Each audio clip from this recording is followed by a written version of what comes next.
La genèse du projet, c'est une idée un peu folle. Une idée un peu folle qui naît dans la tête de quelques-uns, et notamment de notre directeur général, Laurent Munier, qui s'imagine avoir notre lieu, notre centre névralgique dans lequel se mêlerait un centre d'entraînement, des locaux d'habitation pour nos jeunes stagiaires, mais également des surfaces commerciales. L'académie, c'est un budget de 6,7 millions.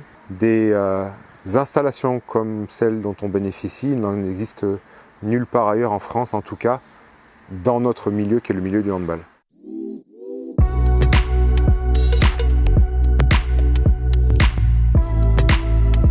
Alors le confort d'un gymnase, il dépend forcément de plein de facteurs. J'allais dire des facteurs qui semblent improbables, hein, mais la propreté des lieux, la qualité du sol. Et ensuite, bien sûr, la température. Et la température fait forcément partie du confort d'utilisation d'une salle. Typiquement, on accroît les risques de blessures. C'est-à-dire que quand vous avez trop froid, votre temps d'échauffement est beaucoup plus long.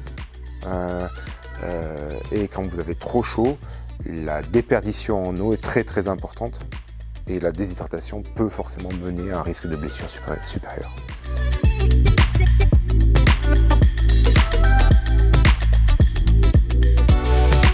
Quand on a installé ce système sur le toit de la Groupama Academy, on a fait confiance notamment à notre contractant général qui nous a guidés dans des choix qui ont été aussi éclairés par GRDF sur quelle est la pertinence de mettre quel outil à quel endroit. Les choix qui ont été faits à l'époque, ils sont complètement pertinents. Alors, ils sont pertinents d'abord parce qu'ils nous confèrent un confort d'utilisation qui est remarquable, et deuxièmement parce que les fluctuations des prix des énergies font qu'on est capable de switcher et d'adapter en fonction des cours des énergies, ceux qui sont les plus pertinentes en termes d'utilisation.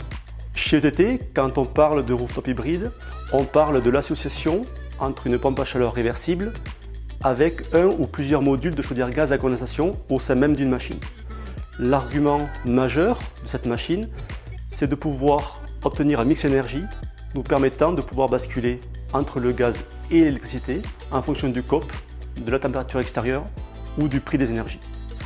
L'autre argument important reste la fonction rafraîchissement grâce à la réversibilité de la machine et aussi grâce à la fonction free cooling qui est activable sur toutes les machines ETT.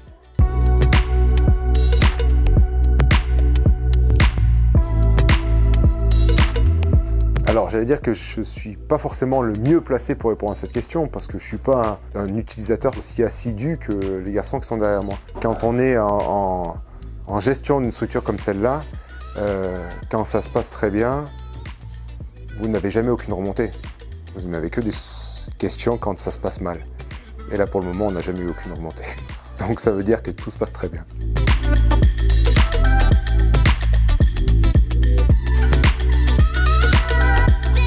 On est encore en attente des chiffres réels de nos consommations, de l'optimisation de l'utilisation de nos systèmes. Donc j'ai encore un peu de flou par rapport à ça.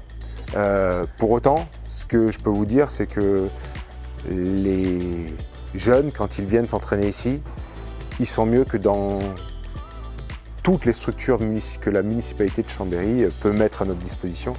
Donc ça veut dire que quelque part, il y a des choses qu'on a dû faire correctement en termes de structure, de température, de chauffage, d'accueil. C'est les bons choix qui ont fait que cette réalisation, ça a été un succès.